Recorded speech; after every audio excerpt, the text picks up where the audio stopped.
My name is Shugo Tagashira. I am a physician in Japan.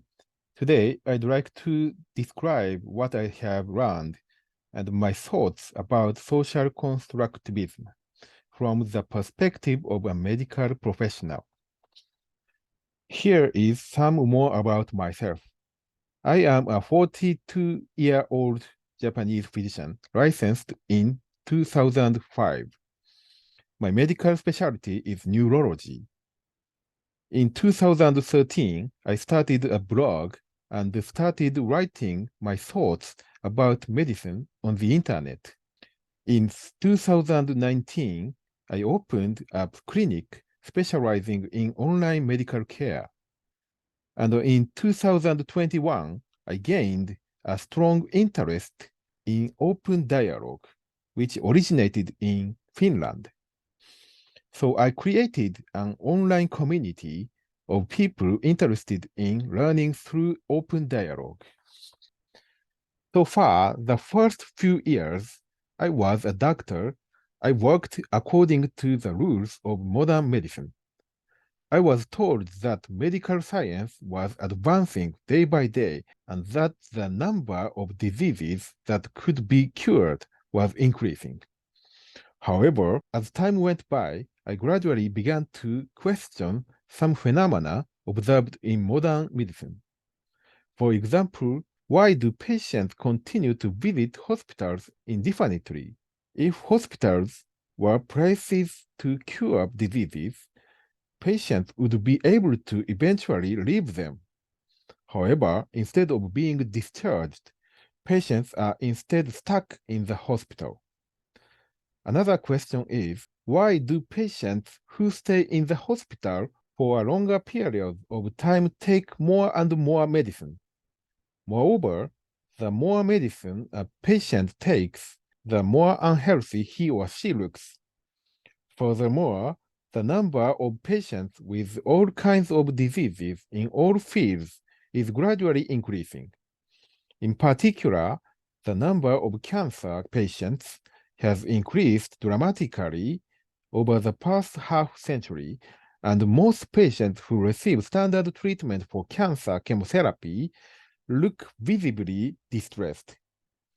In addition, vaccines made famous by the corona pandemic have somehow yet to eradicate anything but smallpox. Is medicine really moving in the right direction? Is medical care really as good as it should be? Modern medicine, especially Western medicine, has attempted to determine the causes of disease. As medicine has advanced, it has become possible to examine the causes of disease at a fine level of detail. The cause of disease may be in the digestive tract, or the cause of disease may be cellular aging, or the cause of disease may be a genetic abnormality. In this way, medicine has continued to delve deeply into the causes of disease. But has medicine been able to reduce disease in this way? Is this method really the most effective? I actually experienced a major illness when I was 31 years old.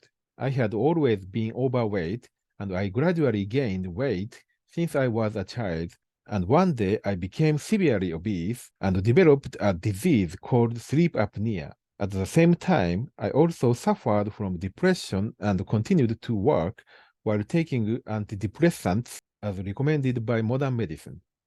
However, no matter how much medication I took, my illness did not get better, and I gradually began to feel that I wanted to die. Then one day, I happened to come across information on the internet about a diet called a carbohydrate-restricted diet. It said that a carbohydrate-restricted diet would help me lose weight very efficiently. I was skeptical, but after putting it into practice, I succeeded in losing 30 kilograms in 10 months and was able to get out of the range of high obesity. And to my surprise, not only the weight loss, but also my depression improved greatly. The recommendations of modern medicine did not help me, but my own proactive action of trying a carbohydrate-restricted diet did. Then I realized something. Patients cannot become healthy with the leave it to the doctor mindset. When you have a leave it to the doctor mindset, you lose the ability to monitor your own health. The leave it to the doctor mindset keeps people from thinking about their own treatment of illness. The leave it to the doctor mentality means that if your doctor makes a mistake, you have also made a mistake. In other words, in order for patients to be free from illness, they need to move away from the idea of leaving it to the doctors and take initiative themselves. Then I needed to think about what I should do for my patients as a physician. Social constructivism, of which I learned a year ago, has given me some clues.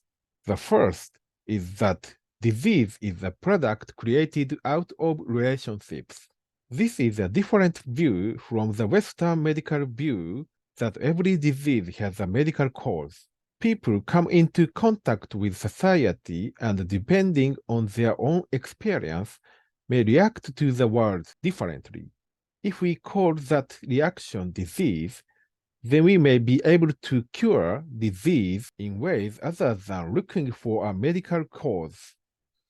Second, there is another way to look at it other than the doctor treats the patient's disease.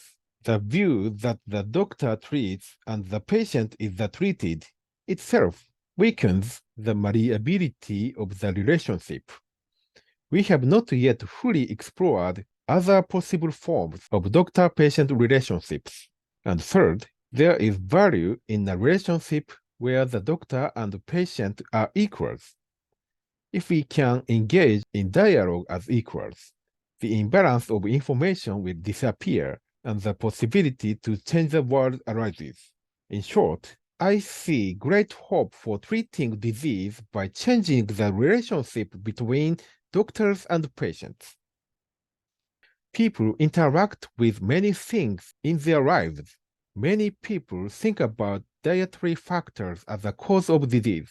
But diet is not the only thing we are related to.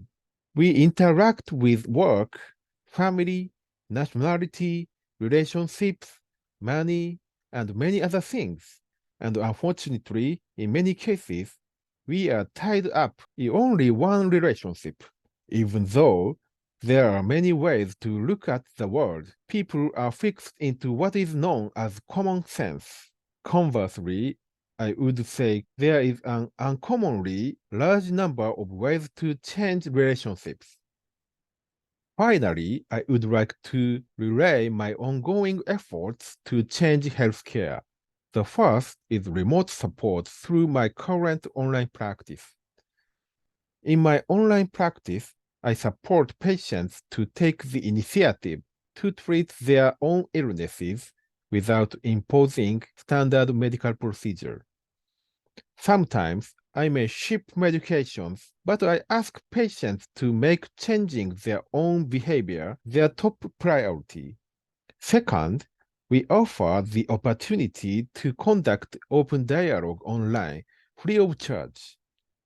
In the open dialogue, we emphasize the importance of taking to each other as equals. And third, we try to provide opportunity for patients to think about their illnesses themselves. For example, we disseminate information through our blog, run a philosophy cafe, and operate an online community. In the future, I would like to deconstruct all the common knowledge of modern medicine and reconstruct it into information that patients themselves can put into practice to cure their own illnesses. That will conclude my presentation. Thank you all for your kind attention.